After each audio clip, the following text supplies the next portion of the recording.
very successful. We've got a lot of different participants from around the state and quite frankly around the country. We've had individuals from DC, from the state capital, St. Louis, Kansas City, Southern Missouri, so it's been well attended so far. And it is my pleasure actually to now begin the second component of our event today, and that is our professional panel. Our panel today is going to be discussing security challenges in Missouri for the next decade, and I am extremely proud to introduce our panel because these are, quite frankly, some of the top leaders in the state with regards to safety, security, and law enforcement. One of our first panelists is Director Sandy Carson. She's the Director of the Missouri Department of Public Safety. Sandy. Our next panelist is Colonel Eric T. Olson. He is the leader of the Missouri Highway Patrol Superintendent. Director Kylie Dicknight, who is the Director of the Missouri Office of Homeland Security. And our final panelist is Brigadier General Charles Hausman, and he's the Director of Joint Staff of the Missouri National Guard. If you could just join me in welcoming them today. Thank you very much. And so, my name is Dr. Darius Watson. I am the Interim Dean of Enrollment Management here amongst several of the hats that I wear. And my thinking behind this panel was, again, to get some of the top leaders in the state to generally discuss what we may or may not know as security challenges for the state over the next decade. And for those of you who don't know, part of preparing for emergency response and management is looking forward, it's being proactive and understanding not just the events that are in front of you, but the events on the horizon that you need to prepare for. And so we have a variety of different questions, and the questions today are aimed to try and allow these individuals to kind of talk, generally speaking, about both their personal and their agency or department perspectives on these topics. And so we will have time for some Q&A at the end. And so again, I thank you all for being here today. And I thank you all for being here today as well. So I guess the best place to open up is with one of our questions. And so I throw this out to the panel, and there's no order here. There's no specific details. So kind of as you feel comfortable responding, please do so. And so the first question we have today, what are some of the key natural disasters that threaten the safety and security of Missouri citizens, and how is your organization preparing to meet them over the next decade? Want me to jump on that? Sure. Okay. Thank you for inviting us. Thanks everybody for coming out and attending today and giving us this opportunity to have this discussion. So from the Missouri National Guard's perspective, obviously when we look at natural disasters, you know, we have the things that routinely hit Missouri. We have floods, we have tornadoes, we have ice storms. But the one that probably really would impact not just Missouri, but the entire region would be an event where the New Madrid seismic zone has a significant size earthquake. And the reason that that is such a big deal is because if you look at the history of the New Madrid seismic zone, the largest earthquake in the United States occurred there in the early 1800s.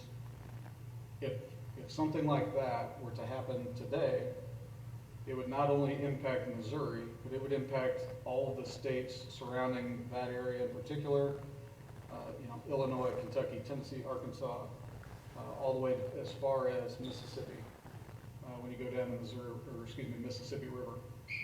And so it becomes a regional event. And it really, in that kind of an event of a significant magnitude, has the ability to overwhelm local capabilities, where we would look to first our state partners and SEMA and try to figure out, hey, what can we in Missouri do? But then probably we will have to start reaching outside of just the state of Missouri and probably outside of the region because so many other states in the region would also be impacted. So it really turns into almost a national event. So that's probably the one that is most critical and one that we think about a lot and do a lot of planning for. So as an organization, I can talk to what the Missouri National Guard does and offer it up to the teammates to chime in. But we do a series of events called Vigilant Guard. And what that is, it's a national event hosted by U.S. Northern Command. That it's what we call a tabletop exercise, but we bring staffs together to walk through the processes of how we would do this. How would we bring people into the affected area? How would we receive them? Where would we stage them? Who's in charge? You know, and who's in charge in what areas? And it's really just a very large coordination event, but like any natural disaster, if you can plan for it, such as working with interagency partners, working with partners across the federal government, you know, you want to do that at a time. You want to open those lines of communication. You want to have these exercises because, as we like to say, you never want to be meeting somebody for the first time on top of a rubble pile. You want to already have established relationships, and that's what that vigilant guard exercise really is intended for us. It's a coordination exercise, and it's an opportunity to meet your partners and make sure that you are getting those lines of communication open. Thank you. Dr. Watson, thank you again for the opportunity for the Missouri State Highway Patrol to be represented here today, and just our opportunities that we have here on campus. We appreciate those very much. Thank you. Appreciate Dr. Mosley's, President Mosley's support as well. So, you know, General Hausman has covered the earthquake topic pretty well. And of course, that is the big one. You know, when we think about a natural disaster in Missouri, that one does come to the top of the list very quickly. But one thing I would touch on are probably these shorter term type crises that we face from a natural disaster perspective annually and frequently. For our agency, the Missouri State Highway Patrol, a couple that come to mind for me that risk the lives of Missouri citizens as well as first responders are the flash flooding events that we have. Flash flooding is practically impossible to pinpoint where it's going to occur, and it's very centric on storm fronts, the timing of those, where they occur, that sort of thing.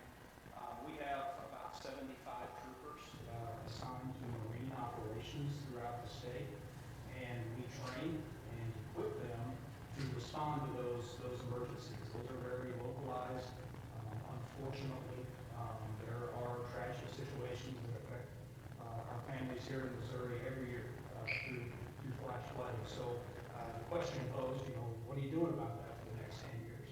For us, it's engaging, you know, our state partners as we need to, our local law enforcement partners as well, in training exercises, and making sure that our troopers are confident to operate in those environments that occur at all hours of the day, of course, in very difficult situations, so that we can bring and equip them and bring the service to the public in a timely manner. As you can imagine, time is of the essence there.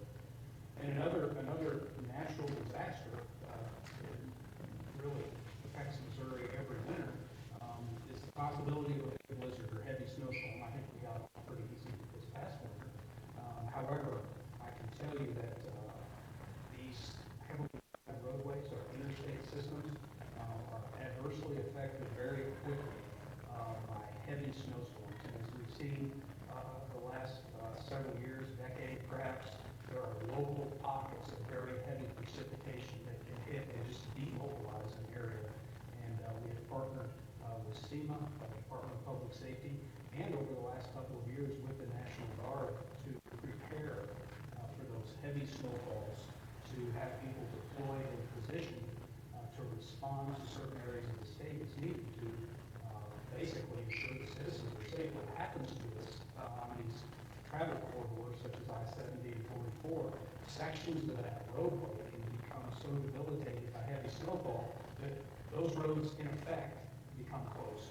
People cannot navigate them, and then we end up with these sections of roadway that we call trap areas, where people are trapped. And in the course of our duties over a couple of years ago, we had a few of those scenarios, and one of them struck a major metropolitan area here in the state near St. Louis, and we were out physically walking from vehicle to vehicle to ensure that people had what they needed, water, that sort of thing, and we utilized the National Guard. They had equipment that could navigate through the snow, try to get to the motorists.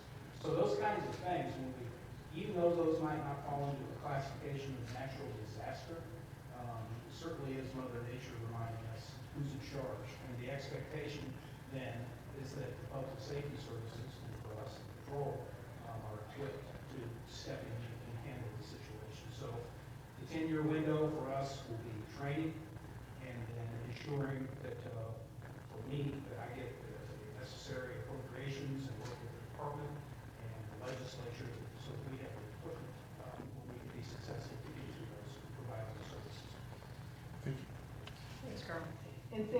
Dr. Watson, for putting on this Public Safety Day. It's been, I know, a labor of love for you. You had a lot of passion towards it, and we appreciate the Department of Public Safety being involved and the opportunity to be here today. In addition to the National Guard and the Highway Patrol, the Department of Public Safety is also comprised of the Office of Homeland Security, State Emergency Management Agency, and many other divisions that their purpose on a daily basis is planning for the worst state that Missouri can see. That could include an earthquake, that could include a tornado, that could include flooding, it could include winter weather. And so we take very seriously our plans and to make sure that not only are we equipping our folks with the resources to implement the plan should the need arise, but also with the ability to implement those plans and to test them to make sure that we're improving from what we did the last time. So we use each of those situations, whether it was a weather event this week in the southeast part of Missouri, to debrief and to hot wash and to see where we can improve in those areas. You know, one of the things that we saw that struck us with COVID was we had many pandemic plans throughout state government. When it actually hit, it was time to move from the planning and the exercise phase to the implementation phase. And so we saw that as one of our weaknesses at the beginning of COVID, but as it went on, we became better at that. But one of the things with COVID is, with flooding or with a tornado, the first sign of recovery is the debris removal or the floodwaters receding. With COVID, as first responders, we could not see that. So it was difficult for us to keep our mental health and our well-being and our esprit de corps up when we did not see the labor of our work making a difference in the state. And, you know, we saw the COVID numbers ebb and flow, and we're very happy for the governor to be able to announce that we're in an endemic now as opposed to a pandemic. But that doesn't stop our planning and our exercise and our ability to look at what we've done and to project what we need to do in the future and to be better at that. So one of those exercises is the fire, and I'm going to let Director Dick cover that a little bit more. So, okay? Yeah, thank you. So, you know, like they said, a lot of the different threats that are there, you know, as your question asks, what we do every year, it's called a threat and hazard identification risk assessment. And it's something that our state has to do annually. Every second and third year, we have to do what's called a statewide preparedness report. So we do those processes to assess what the local jurisdictions have as far as resources go and capabilities go to respond to threats, whether they're natural disasters, man-made disasters. And so through that process, we work with our regional and local partners to see, okay, what kind of equipment do you have? What kind of planning do you have gaps in?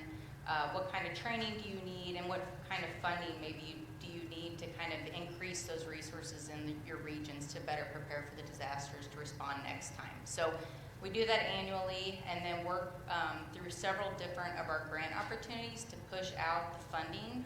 We have, you know, several grants that the director's office provides down to the local regions, and we do that through a pretty organized process called Regional Homeland Security Oversight Committees, and we have one in each region of the state.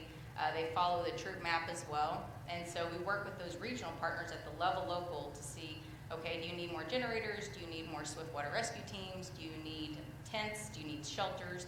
And so we're able to, through that assessment, identify those gaps and then kind of drive our funding to those resources.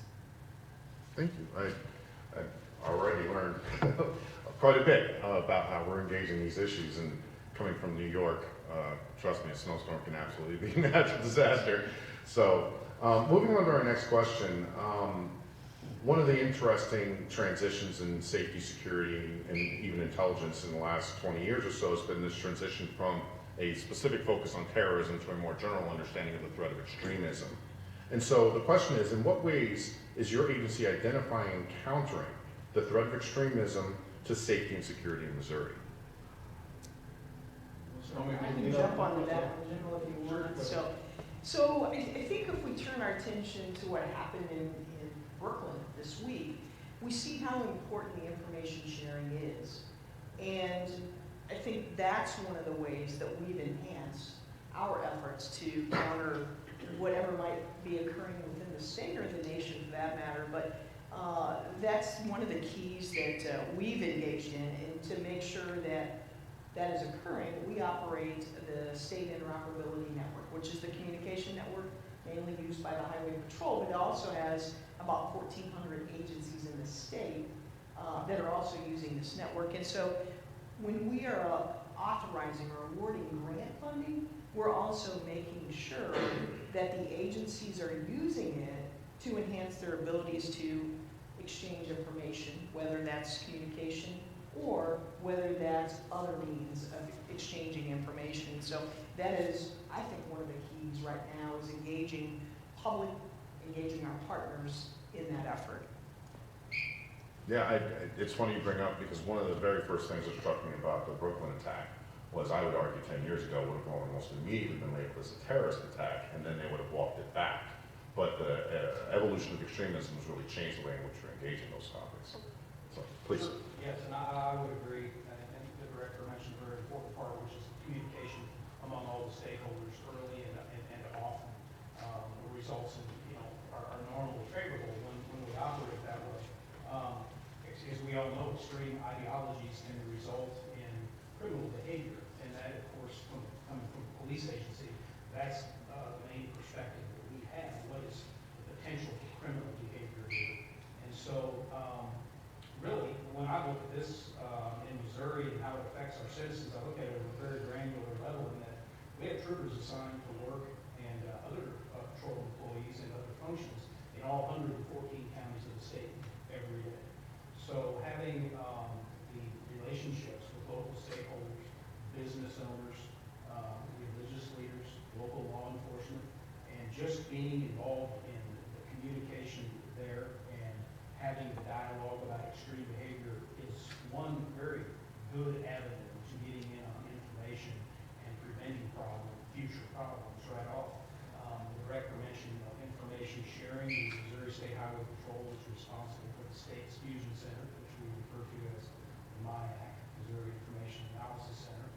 And Fusion Centers, they bring in information, analyze it, look for trends, historical trends, try to put that together with strategic analysts that look at that information and look for the potential of criminal activity or extreme criminal activity, in this case, to come from that. And if necessary, we disseminate products from there to alert law enforcement and other stakeholders to ensure that that information is being shared ahead of time. Obviously, to me, a real potential danger with extreme ideologies is just that one person that's keeping it to themselves, that lone wolf kind of operator that are out there.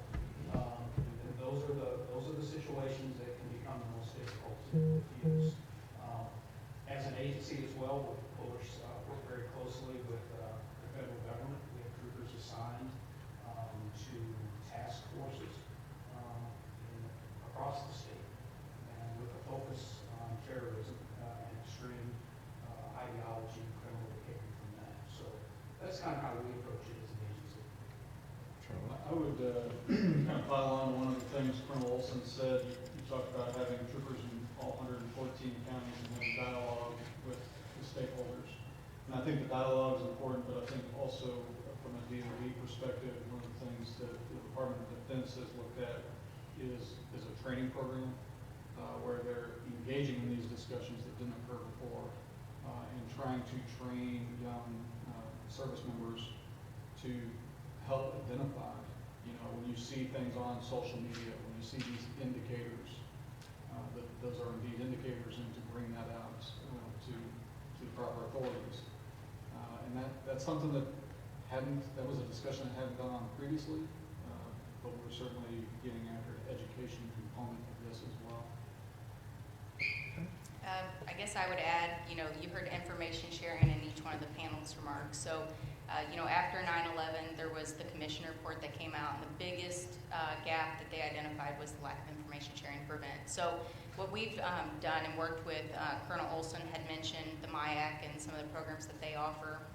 In 2020, we launched a program where we've engaged local law enforcement officers in the communities to train them on counterterrorism, threats, and advanced training, how to share information, what's the proper way to get that information up to the federal level, so that way it starts to be shared across all the intelligence enterprises. Once that information gets up there, there's some processes that happen, deconfliction, there's databases analysts have access to nationwide at that point. So it all comes down to information sharing, training the officers on what emerging threats are out there, what the violent extremists are doing, what their tactics, techniques are, and just sharing that information to keep them informed.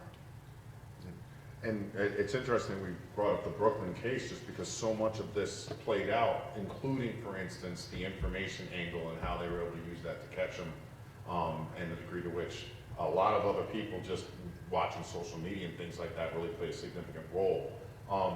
One of the things that I think is often overlooked with regards to this, the degree to which that attack also constituted an attack on their transportation infrastructure. And so that leads us to the next question would be, can you please discuss what your agency sees as the greatest threats to infrastructure in Missouri? And how are you preparing to counter or mitigate those threats over the next decade? I'll kick this one off, if you don't mind. Of course, from the perspective of a trooper, when I think about infrastructure in Missouri, the first thing that comes to mind are highways and bridges and that form of transportation.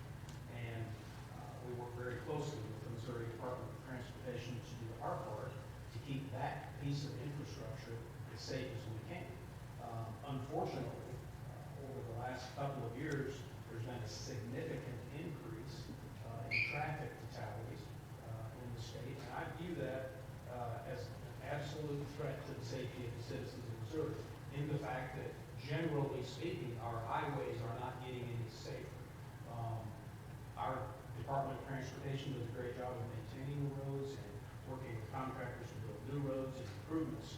We can have the best, most well-constructed highway physically in the state, but if they aren't safe, then people aren't going to want to travel on them. It threatens goods and services, the delivery of those in an already difficult supply chain scenario. So I rarely go to a meeting, and never, frankly, anymore, where if I have just a second, that I don't plug into the fact that traffic safety is still a very important law enforcement issue in the state that I think has kind of got pressed on the back burner just a little bit over the last couple of years, and that it's incumbent on all of us to take opportunities to educate others on the importance of that, have our own good driving habits, and be aware that last year there were over 1,000 deaths on the highway, which is the first time in 15 years that's happened in the state of Missouri. So we'll work very closely and diligently to continue to educate and enforce the laws of the state to make the highway system safer. But when I think about infrastructure, and I think about what it means to the state and to the security of the citizens, for me, that's really the first example of that. Yesterday, we had a debriefing on cybersecurity. Been a study done in the state on how our governance model is set up. And so I think when we think of infrastructure, sometimes we think of the transportation system or our physical buildings. And I think it's important for us to remember about the cyber piece of that we each have a cyber footprint where we have lots of information available about us. Social media, whether it's our medical records in hospitals and care facilities like that, we have to make sure we keep vigilant on maintaining the security of that data. So that is one of them. We know that there are many attempts on the state network as well as the patrols network on a regular basis to infiltrate that network to extract the data for criminal purposes. And so we have to remind everyone the importance of maintaining good cybersecurity activities. Okay. I would add to that, going back kind of to the previous question as far as the violent extremists go, one thing that they're doing now is they're trying to recruit their supporters to attack infrastructure within the United States. So I think that's the big thing is when you talk about infrastructure in one community, it's one thing, and that might be critical to them, but then you go to a small community and maybe the local IGA is like their critical infrastructure. So, it's hard to say what our biggest threats are because they're different in different jurisdictions and what type of, kind of aspect you're looking at it as. But I know, like, in the state, we try to help the federal agency kind of tier that critical infrastructure. So we have tier levels 1, 2, 3, and 4. And those higher level tiers, you know, you're going to get more federal resources if a disaster occurs there. If there's special events there at one of those tier level 1 and 2, you're going to get more federal resources to go to help, you know, for the event and to support the event. So that's another thing that our office does, is we can supply grant funding to some of those individuals. We have the nonprofit security grant program, so houses of worships and different schools and community locations can get grants that way.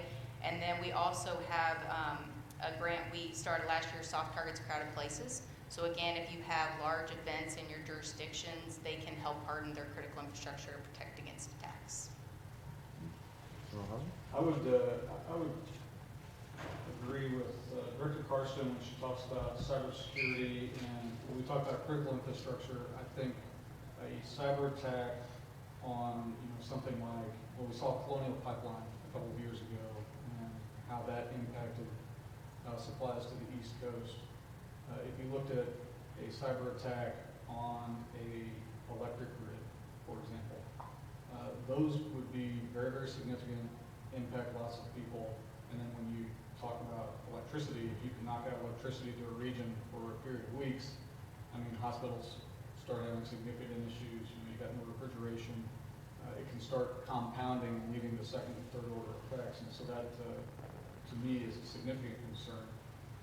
And some of the ways we work to mitigate that is there's a series of exercises at the state level that do a cyber storm exercise where they bring, again, interagency partners together to talk through how do we counter these effects.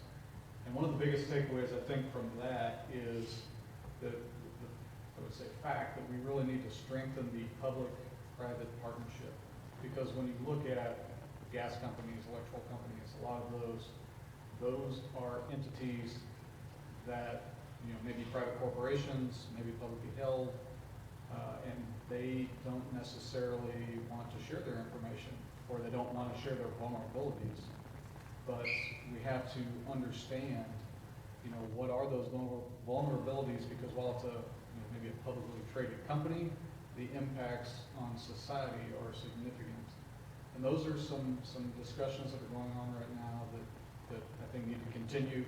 That bond, again, needs to strengthen so that in the event that you ever have to deal with a Colonial Pipeline type event, people are comfortable requesting support from different government agencies.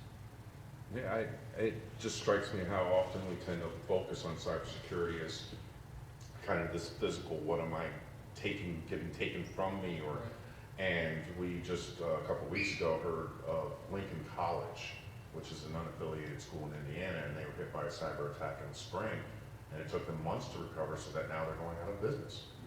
And so it's not just always, oh, did it lead to an injury, or it can have really fundamental impacts on the economy. Something that I was actually reading an article just yesterday regarding attempts to explain the increased level of fatalities and problems on the highways, especially I believe California and Texas are two of those key areas where they saw a huge jump. And they're trying now to dig into the data and figure out what these causes were. And kind of dovetailing with comments that Director Karsten made earlier, it brings up the question, how has the impact of COVID-19 affected your understanding of promotion of safety and security for Missouri citizens? I can tackle that from the beginning, but I just want to say that everyone that you see here, multiply that by many, because it was a whole of government response. But it wasn't just government, it was nonprofits, it was private entities that were all pulling together to respond to COVID. We had food insecurities that we had to deal with. We had packing plants that didn't have staff to produce the meat, and then the supply chain was impacted, and we're seeing that still today in some aspects. Chip companies, I know that we have even items that we've ordered from public safety where we can't receive those because of a shortage of chips, whether that's vehicles or whether that is brass plates for the law enforcement memorial. There's a shortage there. And so as we broke down the silos that we built up over years during COVID, we saw that it takes everyone to put a plan in place and everyone to respond and to reach that common goal. So very, very important on all of the public-private partnerships. I would agree. The teamwork aspect of getting through this has been paramount to any success that we've had. I did find it interesting, especially as I kind of look in the rear view mirror on this, not that it's completely behind us, but just how polarizing this type of disaster or emergency can be to the citizens of the state and even internally to employees within a given agency. In my case, Missouri State Highway Patrol, there are different viewpoints internally about what it meant, of course, how it should be handled. Looking across the state, all these different counties with different health departments, it certainly was challenging to take a decentralized law enforcement agency and have them basically working and gravitating around some common goals and move forward as we went through this very unprecedented event. So that was an observation made, just how polarizing it was. I was very impressed, of course, with our healthcare industry, the hospitals, and the type of commitment. I think about commitment in law enforcement. It's one of our core values as a law enforcement agency, and the commitment that it's really taken for our hospitals and the healthcare industry, to successfully navigate this. There's been some substantive change and important things for our agency that have come out of this, some policy changes. I would never have thought that there would have been anybody in any role in our agency that would be able to remote work, but indeed we do have some jobs that are actually done effectively. And so, we looked at some of those types of policy changes that have been favorable, and I think will kind of be a good guiding path for us in the future. Thank you. When we talked about promoting safety and security for citizens in hindsight, again, looking back, just how important messaging is, and getting a consensus on a message first, transmitting message second. And I would say that just at the national level, I don't think we did that very well. And you had a lot of mixed messaging out there that then everybody got to decide what camp they were in, and that just did not help get us to a productive end state at the end. And there's certain things that I think, I know as we went through it, working with interagency partners, one of the things that I started really just kind of watching was, how's the healthcare system doing? Can it keep up with demand? What is the capacity? Because, at the end of the day, if the hospital system in this instance for a pandemic is overwhelmed and somebody unfortunately gets in a car accident, does the hospital have a bed to receive them? And, if you can explain those kinds of things to the public, I think it helps with the understanding of why we should take measures to prevent whatever. And so the big takeaway for me was how do you gain the consensus on messaging, and then help get that message out across all of the partner agencies.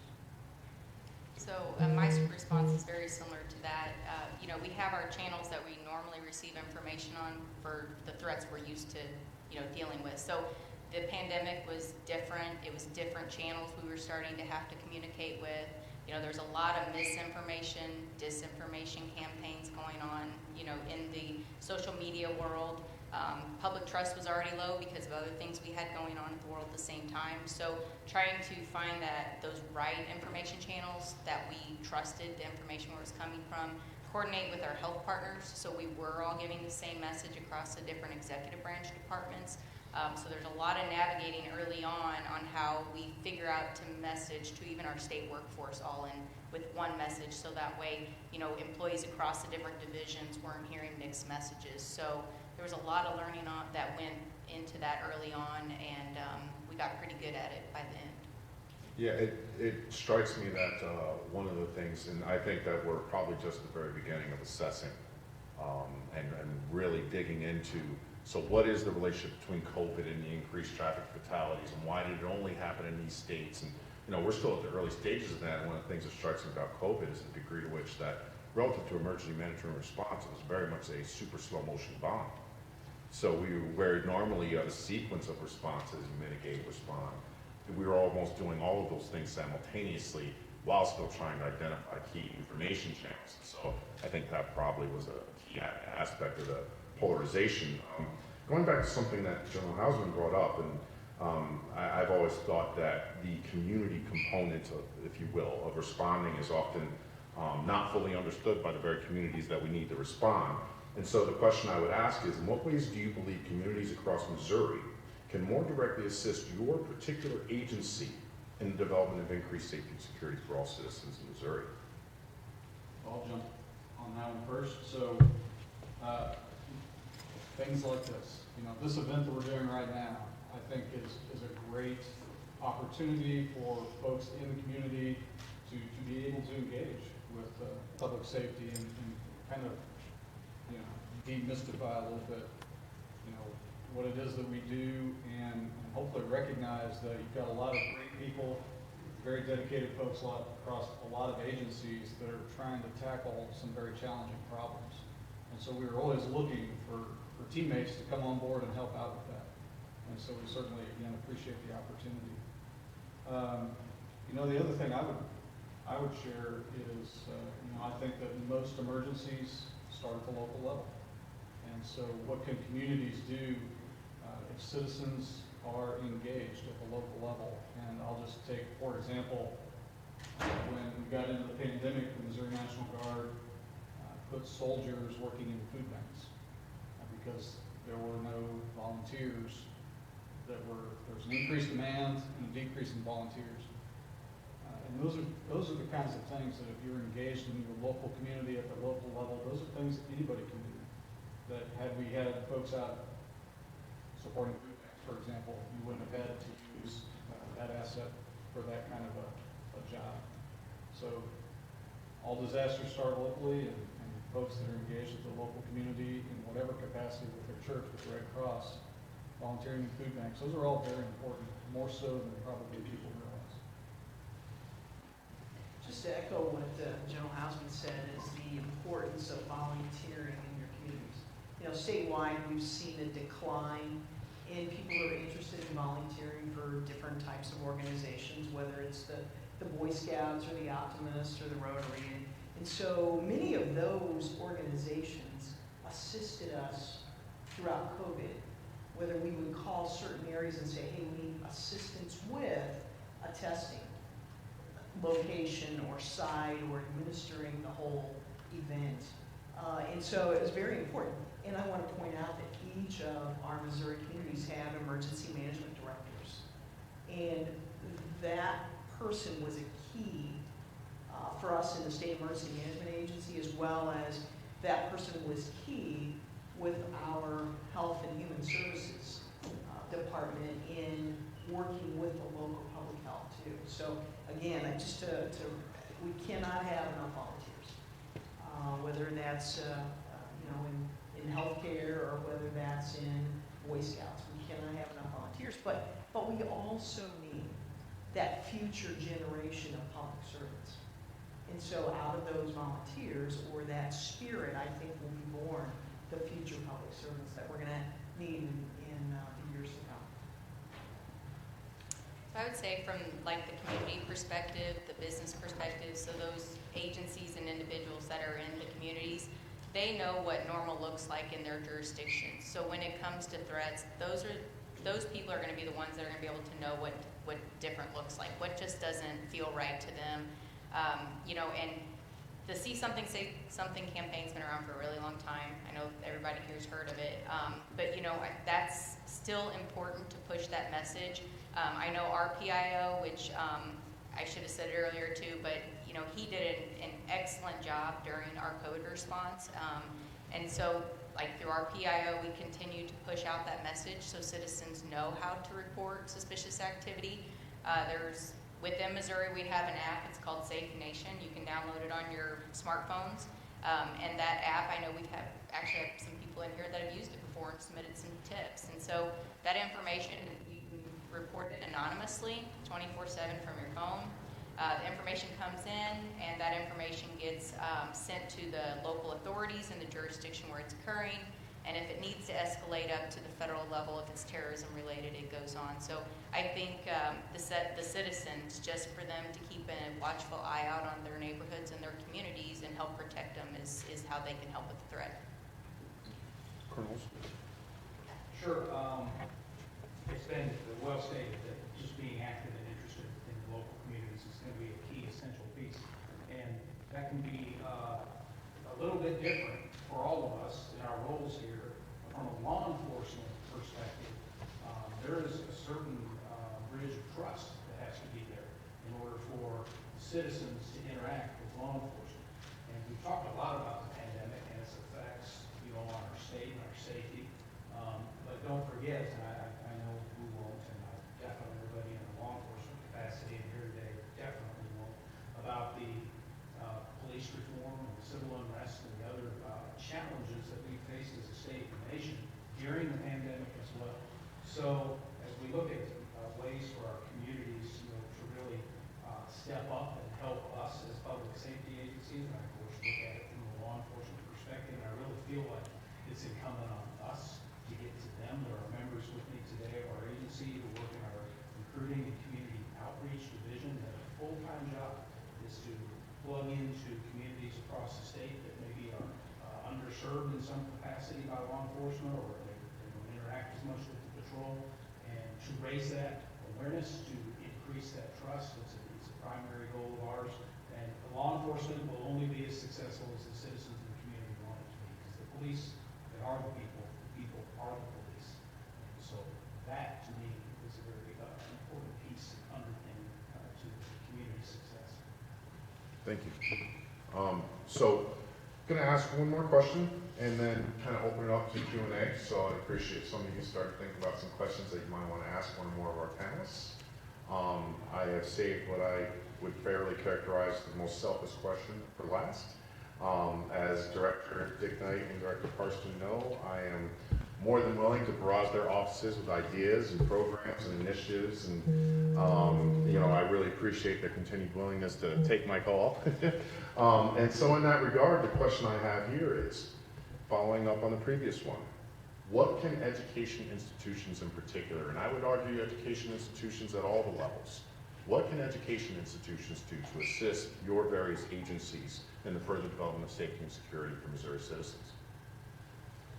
Well, I'll take that and you guys can dovetail into it, but events like this are needed to heighten awareness and to surface some of the issues and some of the policy areas that we believe higher education can research and collect data to help us understand what is really happening and help us understand what's going on in different areas of the state, or the impact of certain technologies or certain policies on specific groups of people. Well, I just think about the geographical relationship we share with Lincoln. We're just right over the hip, and so we're very close. We're close partners in that respect.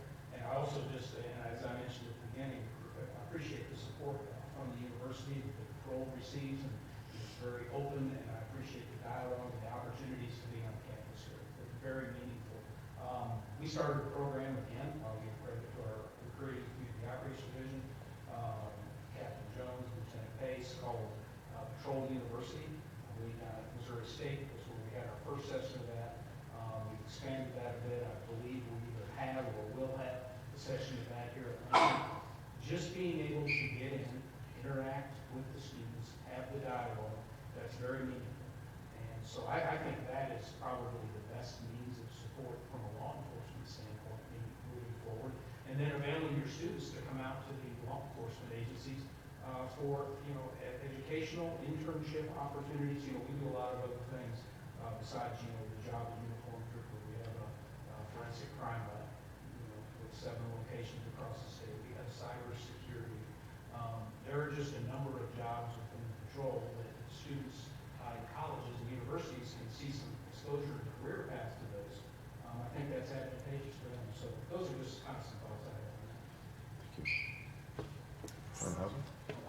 I'd echo that. You know, when you asked the question, the first thing that popped in my mind was access. You know, having these types of forums, I think from the DoD or military perspective, I think when folks see a uniform on or around a campus at any level, they immediately default to a recruiter and they turn and walk the other way. And it's not always that case, right? We have to have an ability to have opportunities to come in, talk to people in forums like this. Echoing what Colonel Olson said, you know, we have opportunities as well where people can do, we don't have internships, we do have some other opportunities where folks can come out and get some exposure, see what we do. And I think that's a very healthy dialogue. So access, figuring out those forums is probably huge. Yeah, so events like today, and I know some of the other security initiatives that you guys are working on here at Lincoln, you know, I saw a lot of really young faces that walked through the career day today, and it's hard to believe 21 years ago I went to Lincoln University and climbed these hills, and you know, so just that education piece for them to come to the career day, really understand of what's out there, because you know, when you go through your criminal justice courses, you hear about, okay, how does a case work its way through the judicial system, you know, but you don't really talk to people that are doing it every day. And so just kind of raising that awareness for them, events like this, partnering. You know, I know we've talked today about conducting a tabletop exercise for cyber here at the university down the road. Curriculum, you know, what are we seeing? What are the threats that are out there that are up and coming, and how can your curriculum kind of mirror those as you guys go forward in your studies? So just partnering and creating those relationships. Thank you. Thank you. And thank you. Yep. So I will now stop dominating the podium. It's the professor in me. I can't help myself, so I apologize for that. But I do want to open the floor to you folks, because this is very much an engagement that the entire community has a role in. And so I would ask you, do you have any questions for our panelists? Anything that you'd like to get more information on? I'm sure they're tired of hearing questions from me. There's got to be something out there. Please. Don't shoot the first one that gets in. Thank you all very much for coming out. I love the fact that we're having this today. Thank you very much. So we talked a little bit about the threat of infrastructure, and coming back to cybersecurity, now with the emergency managers being more involved in cybersecurity and having grant processes that require us to have cybersecurity programs in place. Do you guys have any suggestions for emergency management professionals at the local level and how they can prepare for cybersecurity attacks? And a follow-up of, after an attack happens, is there any thing you can give us an idea of how to maybe manage that as well? Kylie, you want to Yeah. jump on that? Sure. So through our office, we have what we call a cyber intelligence partner program, and we have many members that are on this distribution list, and they're vetted members. So people like emergency managers, maybe even chiefs of fire departments, law enforcement, the people in those departments that either maybe they're in charge of IT, but they're also in charge of 10 other things, and that's their duty. But we try to provide them free training. We provide them actionable bulletins that helps them protect their networks, things that they can put into place. Any type of exercises that we can assist with, so they can go through the motions and identify their weaknesses. I would say it's training, and I know it's a very scary thing for them, because anytime you say the word cyber, everybody just clenches up and say, well, I can't handle that, it's too complex, it's way over my head. And I agree, I was like that for a while, and I still kind of am sometimes, but you have to have, somebody's gonna have to focus on it, because it's not going away. So I think just realize that the threat's here, it's staying, try to educate yourself, and work to find the best solutions that you can put in place to protect your systems and your networks, and then get in those information sharing channels, because a lot of it's free. It's no cost. I know there's a lot of federal resources through US DHS CISA, the Cybersecurity Infrastructure Program. They'll come, they'll do assessments, they'll help you identify your weaknesses, and then make recommendations. And they actually have a lot of free monitoring services too. So you can sign up, they've got you when threats are hitting you. They'll, thwart off the attacks. So there's a lot of free resources out there. It's just kind of getting in those channels so you can be aware of what's out there. Other questions? Oh, I would please. offer that when it comes to that cybersecurity, and I am not a cybersecurity expert, I will caveat that. So you can build whatever kind of firewall you want, but it's only going to be as good as the people that are inside the firewall are educated on it, on threats and how to use it. Because if you see phishing attacks and targeted attacks like that, that if cyber, there's certainly a technical component of building a firewall, but there's also an education component, and that education component is ongoing as threats change and morph over time. So that's kind of the other piece. It's really twofold. You got to have the education piece, because you can build the best wall, but if your employees or soldiers or airmen or whatever are inviting folks in, you got a Trojan horse scenario. Questions? Come on, I know some of you on here, you're not that shy. All right, I'll throw one out there. Coming from New York, I was completely unprepared for the differences in gun culture and ownership and serving. And so I guess I'd be interested to hear what you guys see as the obstacles in terms of trying to balance reducing gun violence versus respecting the Second Amendment rights and the overall understanding of the role of guns in our society, and how we engage that within the school. I know, I didn't have it down on paper, I'm sorry. You know me better than that by now. I tried to make it kind of either or. It's just something, I'm just very familiar with the fact that a lot of people think that we like run around in the shooting gallery in New York, and it's just like we're just super aggressive, and I was really surprised. I had never heard, for instance, a gun fired in just somebody's backyard until I moved to Missouri. In New York, there's two people that own guns, the cops and the bad guys. And so I've had to change my own perspectives. I mean, my neighbor's taking me, he's showing me his collection and offered to help me. And there's almost a part that's like, nah, I'm good, And so I'm just interested in terms of, it must be one of the stickiest issues you guys end up having to deal with. And I just wonder, how do we bring these two sides together, for lack of a better way to put it? I thought I could skip my part over.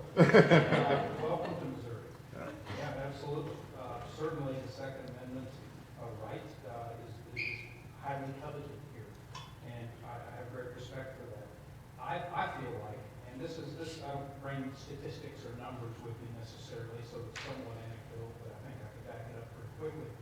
Most gun violence is a byproduct of other criminal enterprise. So we understand that in the state, what it means to carry a gun here and what the citizens expect. Again, we have to police in a way that meet the citizens' expectations, and those are different in Missouri than they are in New York and in other places around the country. So our focus, and we try to disrupt criminal elements in a number of different ways, but one thing that pops out to me that we haven't discussed here today is the amount of illegal narcotics and drugs that flow across this state every single day, being located where we are in the United States. We work very hard to disrupt that through a very visible presence in interstate criminal interdiction and drug interdiction. Our troopers do a great job, and we take a lot of amphetamine, cocaine, fentanyl, and that sort of thing off the road. We have officers that work in overt and covert narcotics investigations as well. That's just one element. That following that is gun violence. The people that are involved in that type of criminal enterprise, that's how they get their point across. And so we work hard on it from all of those avenues as well. And I think while certainly there are a lot of challenges, that is one approach. I mentioned the federal task forces. We work with a number of them also, and to do our best to curtail the gun violence issues, especially in St. Louis and Kansas City areas. Well, one of the things that, I grew up on it with a hunting family, and grew up with firearms and have utmost respect for the use of firearms and also the value of human life. And so we, as law enforcement officers, we take an oath and to uphold the Constitution of the United States as well as the state of Missouri. And we don't take that lightly. And we know that when action has to be taken, when we take someone's freedom away from them by arresting them, that we have to uphold their rights and take that very seriously. And sometimes many of those that we come across in our daily lives do have firearms with them. That doesn't make them a criminal. And so we have to have a balance in how we treat people and their respect for their rights and our safety. But it's a balancing act, and you've asked a very hard question. But we are all, under an oath to abide by the constitutions that we're, in the state that we're in. And so just the presence of a firearm doesn't mean anything anymore, because everyone could have one. And we just have to make sure that we're upholding everyone's right to possess it legally. Thank you. I might get a question on it from Frederick Carson later on with that question, but questions? Please, any questions out there? Don't you know they do not want me to ask them another one? I'll do it. All right. If you had to pick the single greatest accomplishment for your agency over the last 2 to 3 years, what is the one thing that you really want to sing out? And conversely, what is the one thing that you really want the group to know about your agency that maybe isn't as well Well, I'll jump on that one really, because I do believe over the last 2 years and certainly 3 years that the teamwork that you've seen within the Department of Public Safety, those that are represented here, as well as the rest of state government, is probably the biggest accomplishment. The willingness to work together that has not always been there. So we're seeing more collaboration across state departments than we've ever seen before, than I've ever seen before. So, and conversely, what was the flip side of that? What's the thing that is an important part of what your agency does, but that you think ultimately maybe the community doesn't know as much about, or isn't fully aware of how important an aspect of your work that it is? I don't think there's one aspect, but it's the different services that we're able to provide and the different resources that we're able to bring to bear, whether it's to our partners in other public agencies or whether it's to Missourians who may have had a bad day. Maybe they've become a victim, and none of our victims that we serve out of our office planned on being a victim. And we're very happy to provide the services that we do to those people who are having really bad days or a bad time. I would agree. The ability to break down we call them silos of excellence. Everybody's in their own individual silo and enjoys being in there. But when we had to come together on a pandemic, a lot of those got torn down, and the team coming together and the communication and the interagency work was truly impressive. And looking back, probably one of the things I would say I would be the most proud of. The question about what do you wish people knew? From my perspective as a National Guardsman, when we do these types of things, the National Guard, we could get great stories, great headlines about whatever event you're supporting, being it a flood or a tornado or a pandemic or whatever. But I think the fact that most folks maybe don't realize or overlook is the fact that in the National Guard, we wear 2 hats, federal and state. And everything we talked about today with public safety is the National Guard responding to a call from the governor in that state role. And that's where the headlines tend to lead you. The reality is a vast majority of what we do is federal warfighting. We've had soldiers and airmen deployed around the world for 20 years.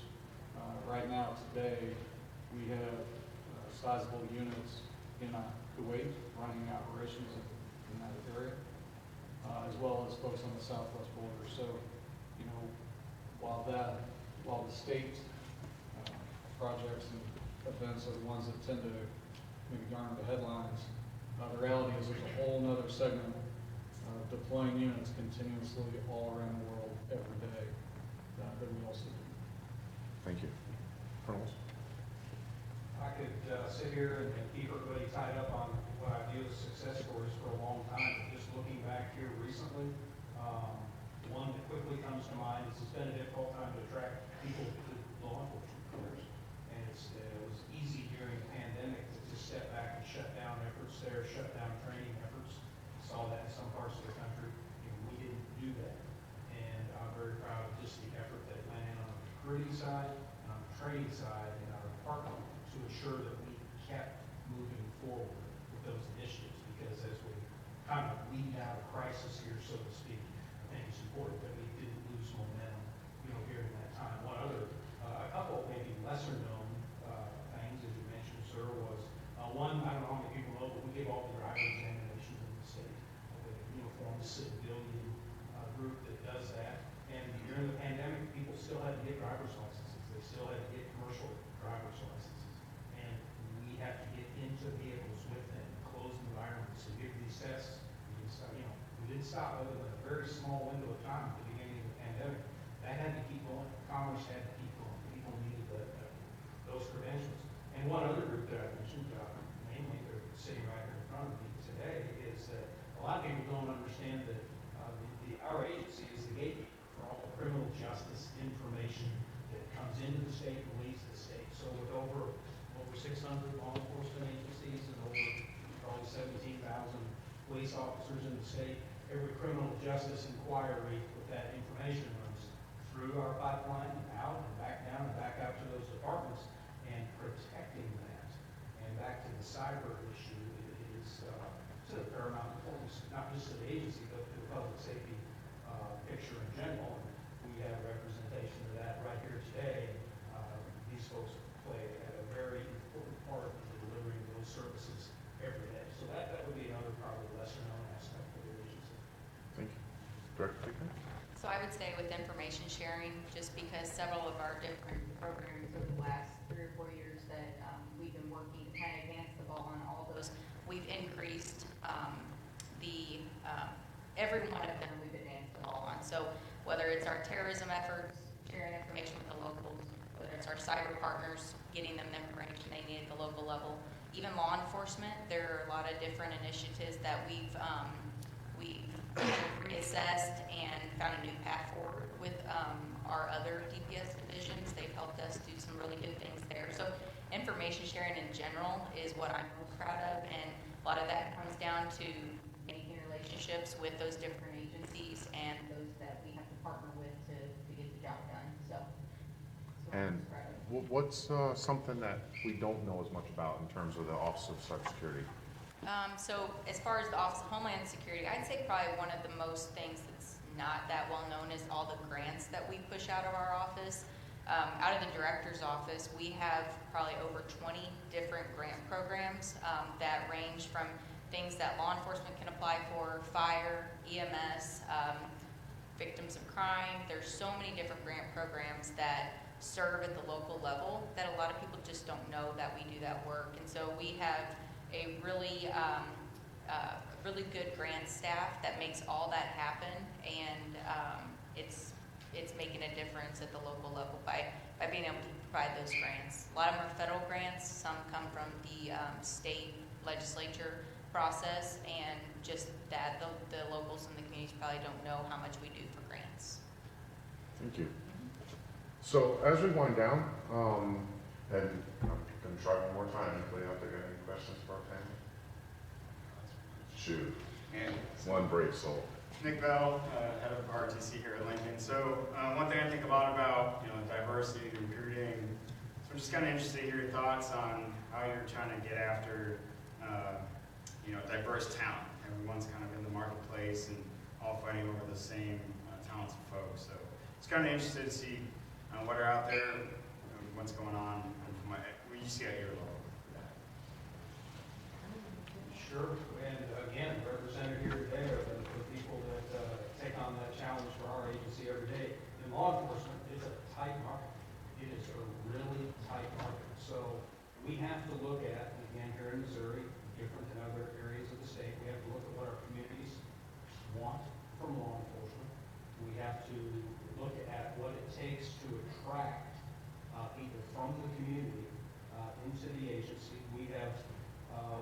new strategy. It's very much in its infancy for us and was way outside the box from an agency like ours that, relies so heavily on tradition, 91 years of existence. We tried a more of a compressed training environment from a timeline standpoint. We have a group of prospective troopers, recruits is how we refer to them, that are up there now. It's a small group, a group of 10, but they've come in under with some different credentials than what we would have required out of a basic recruit class. And we're optimistic that that's a path forward for us in the future. It's not going to be a panacea that solves the problem because, as I said, broadly the market is very tight. There's tons of volunteers out there and people that want that type of service right now in their lives. So that's one strategy that we employ. Thank you. I know that for us, the Adjutant General stood up, he chartered actually a Diversity and Inclusion Council for the Missouri National Guard.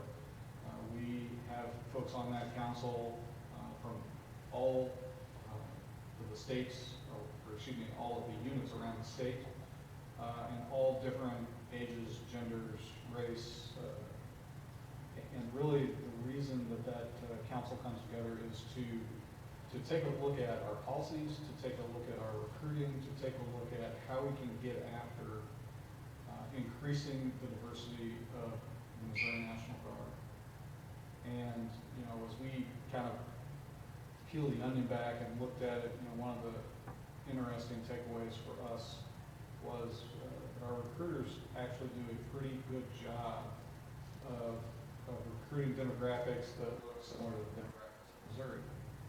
But where we probably need to work on policies and things like that are we're not retaining those folks. They're not staying beyond that first term or second term. That's one of the areas that we're looking at right now is what can we do to ensure that, as people continue throughout their career, that they stay with us. Okay. I guess the one thing I would say from our office, and I don't really do a lot with the recruiting, we'll post positions and our HR takes care of a lot of the career fairs and different things like that. But I know for our personnel, we've gone through some different training about inclusion and diversity. And we've had a speaker come in and talk to us about the different age, groups and how those people work together and what, somebody, a millennial might, be used to working in this type of environment. And so just kind of having that awareness on how to work with different people and, how out of it you can have a better product by including everyone and having diverse opinions. I'll just kind of wrap this up by one of Governor Parsons' priorities is workforce development. And within that is the recruiting and the retention piece. And so the state of Missouri has many different job opportunities. But I don't say it's job, it's career opportunities. And so you don't have a linear career anymore. You can do different things within state government or outside of state government. But one of the pieces in the National Guard is just signed on to the apprenticeship program, which allows training, structured training programs, and there's a little bit of a monetary incentive for the person participating, but also as an employer, you get an opportunity to see that person develop throughout that apprenticeship program. Some may develop, some others may not, and you might find a different area that they might excel in. And so, I think we got to look at our positions and how are they structured. Can they, as the Colonel said, can they work remotely? Can they be successful in that type of environment? And we see different personalities do really well in different positions, and so it just depends. And I think we have to be more intentional in how we are describing our positions and structuring those than we've ever been before. Thank you. So as we conclude, I was wondering if you just each take a moment, just give me a couple minutes, and tell me what you need Missouri to take away from our discussion of security and safety over the next decade. What is that message that you really want them, the others, to take away? I'll start. So, I think the big takeaway is, this is a team effort. It's a team sport. And no matter where somebody is at, if they're in academia, if they're just in their local community, if they're obviously on the public safety team, that engagement and that willingness to step up and volunteer or join one of the organizations. You know, we all need good talent, but I think the big takeaway should be there are some really challenging, kind of weighty issues that we talked about today that pose some challenging, difficult problems. And we need great folks that are willing to jump in and assist us with getting after that. And you can do that in many different ways and at many different levels, but the key is we need you to be involved. Thank you. Carlos? Yeah, I couldn't agree more. I mentioned earlier about how just interwoven the police are into the fabric of the community. If the community is going to be successful in tackling these initiatives that we've talked today, these challenges that are out here. So I think that if one thing we remember today, it would just be that challenge. I would extend that challenge and let the citizens know that we are here to support that, build trust, and be there and are ready and available to assist, in any way possible. Thank you. Director Carson? I'm going to kind of wrap it up. Please. Go ahead, I'll wrap it up. Okay, so I would just add community outreach programs as well. Anything that the communities can do to help bring attention to law enforcement authorities if things are not, the way they should be in their communities. And let us know what you're seeing as the threats out there, because if we don't know, we can't do anything about it to try to create programs and initiatives to help combat those threats. So I would say just stay engaged and just be aware of your surroundings and send that along with them. I'll wrap it up. The Department of Public Safety is made up of all the entities you see here that patrol the National Guard, Capitol Police, Alcohol and Tobacco Control, the Division of Fire Safety, the Veterans Commission, the Gaming Commission, and I'm probably forgetting somebody here, and I hope not, but I got you, Sam. So, but the point I'm trying to make here is that we're a varied department, as state government is varied, and there's a place for everyone to serve. You need to find that spot because we do have the special spots that we have, at different places. I see Connie in the back. She is crime victims compensation for the state of Missouri. And there is a place for everyone to serve. You may not necessarily like certain aspects of certain areas of the Department of Public Safety or state government, but there is a place for everyone to serve. And we need good people in the future. We need public servants who are willing to subordinate their needs for that of the greater good. And, Governor Parson says many times, you don't have to know it all. And I'm an example of that. Just look how varied it is, but you have to know good people. And we have great people that make up our agencies and make up our departments, and they bring their A game to work. And if it wasn't for them, we would not have all the success that we've talked about. But we need future people. So if it's your grandchildren, if it's your children, if it's your neighbor that you see would make a good addition to public safety, we need them to become aware of the opportunities. So, thank you. Thank you. And thank you.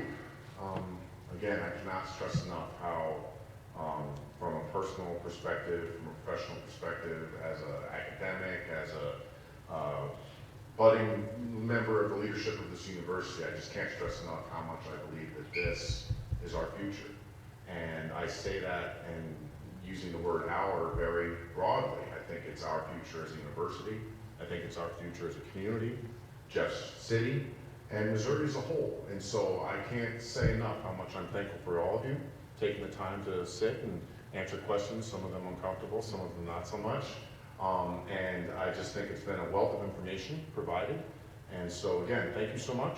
We really appreciate it, and be prepared for an invite for next year. Thank you. Can we just take a moment and thank our panelists, please? Thank you, everyone. You have a great day now.